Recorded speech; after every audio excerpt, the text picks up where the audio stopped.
زندگی میں جب کچھ بھی نہیں بچتا تب بھی ایک چیز ہمیشہ باقی رہ جاتی ہے، اور وہ ہے امید۔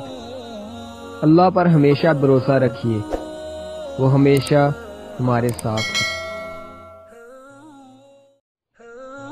نصیحت وہ سچی بات ہے جسے ہم کبھی غور سے نہیں سنتے، اور غیبت وہ بدترین دھوکہ ہے جسے ہم پوری توجہ سے سنتے ہیں۔ کامیابی چل کر نہیں آتی، ہمیں اس تک پہنچنا پڑتا ہے۔ ٹھیک اسی طرح جس طرح ہر پرندے کے لیے خدا نے کھانا تو دیا ہے پر اس کے گھونسلے میں نہیں۔ ہم بیک وقت دو دل نہیں رکھ سکتے، حیا سے عاری دل اور مومن کا دل، یہ ایک سینے میں ایک ساتھ نہیں رہ سکتے۔